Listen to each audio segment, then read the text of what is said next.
Você ficou sabendo que nesta última segunda-feira, dia 30 de novembro, a XP Investimentos lançou o primeiro ETF de fundos imobiliários do Brasil, que acompanha a trajetória dos principais fundos imobiliários negociados na nossa bolsa, na B3.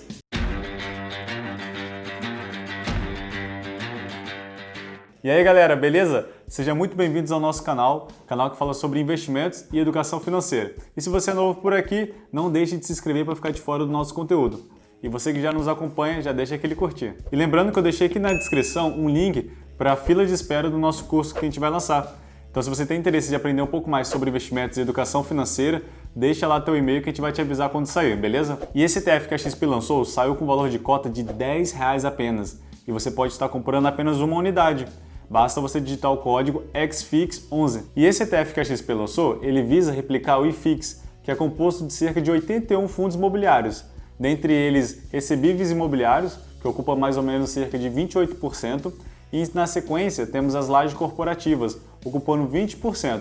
E é feito um rebalanceamento a cada 4 meses. E com apenas uma cota, o investidor terá acesso a mais de 5 mil imóveis através dos fundos que compõem esse índice na carteira teórica. Mas será que é uma boa ideia investir nesse fundo? Vamos falar agora uns pontos para você poder comparar. Então vamos comparar agora esse ETF com o FOF, que é o fundo de fundo, para a gente estar verificando as principais diferenças entre eles. Vamos começar aqui com os dividendos. O ETF ele tem como característica não distribuir dividendos. E esse dividendo ele é reinvestido no próprio fundo. Porém, quando você for vender a cota para realizar o lucro desse fundo, você vai ter que acabar pagando um imposto de 20% em cima dos dividendos, que é algo que não é muito benéfico. Já nos fundos de fundo, você já é isento de imposto de renda, porque ele distribui os dividendos. Agora, sobre o ganho de capital, ou seja, quando você realiza a venda da cota, tanto no ETF quanto no FOF, você vai ter que pagar 20% de imposto de renda, não tem como escapar desse. E outro ponto que a maioria esquece é sobre o ágio patrimonial, que ocorre quando a gente vai comprar uma cota do fundo imobiliário. Na maioria das vezes, a gente não consegue comprar a preço justo, ou seja, aquele preço que realmente vale aquela cota em relação ao valor patrimonial daquele fundo. Na maioria das vezes, a gente está pagando um pouquinho mais caro. E esse um pouquinho mais caro, que geralmente gira em torno aí de 3% a 5%, ele acaba descontando um pouco na nossa rentabilidade. E isso ocorre no fundos imobiliários porque existe um número fixo de cotas negociadas naquele fundo. Então, se tem muita gente buscando comprar cotas daquele fundo, é normal que o valor da cota seja elevado. Então você acaba pagando um preço um pouco maior do que ele realmente vale. E no ETF não existe um número de cota fixo. O valor do fundo vai aumentando conforme é integrado mais capital no fundo. E já no ETF, como ele acompanha o índice, mesmo que o preço das cotas venha subir durante o dia, no dia seguinte, quando o mercado abrir, o valor da cota será corrigido pela variação do índice e não pela lei da oferta e da procura. E já a taxa de administração ela é bem baixa, principalmente porque o ETF ele tem uma gestão passiva. Então a taxa nesse ETF hoje está a 0,3% e no FOF também está girando em torno de 0,3%. O próximo ponto é a diluição. Nos fundos imobiliários, se você não comprar as novas emissões feitas por aquele fundo, você vai ser reduzido a sua participação naquele fundo. Ou seja, os seus direitos de subscrição devem ser exercidos para você manter a sua posição no fundo.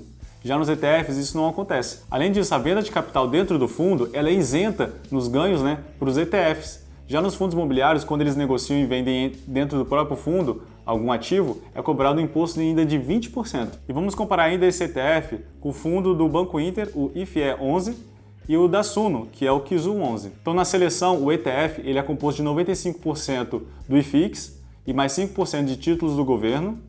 No IFE11, ele é composto só de fundos de tijolo e no KIZU é fundos de tijolo e de papel. Porém, o dividendo tem que ser maior que zero. E isso ajuda a eliminar aqueles fundos que têm alta vacância. Em relação ao peso, tanto no ETF quanto no fundo do Banco Inter, os pesos são de valor de mercado, os fundos têm um peso de valor de mercado. E já no KIZU, os fundos têm pesos iguais.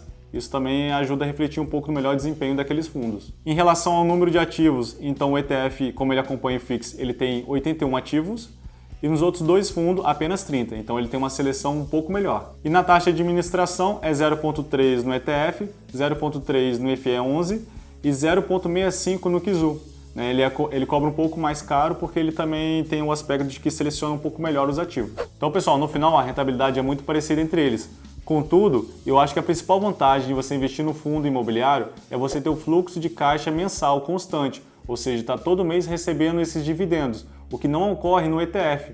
Além disso, investir no fundo imobiliário, você consegue, investindo em ativos específicos, Na maioria das vezes você consegue superar facilmente o índice, o IFIX. Contudo, quem não tem muito conhecimento, mas quer se expor nesse mercado imobiliário de forma passiva e mediana, esse ETF pode ser sim uma boa solução. Mas eu ainda acho que o esforço para você estudar sobre os fundos, ele não é tão grande ao ponto de você aceitar o ETF como uma melhor solução. Por isso que eu acho que vale a pena você estudar um pouquinho e selecionar melhores fundos imobiliários para você ter a sua própria carteira e ainda superar o IFIX. Eu, por exemplo, prefiro estudar e escolher meus próprios fundos e administrá-los por conta própria do que simplesmente investir num ETF. E vocês, o que acharam desse ETF? Será que é uma boa solução? Ou vocês preferem escolher o próprio ativo de vocês? Comentem aqui embaixo. E se vocês gostaram desse vídeo, curta e compartilha. Eu vou ficando por aqui, até uma próxima e valeu!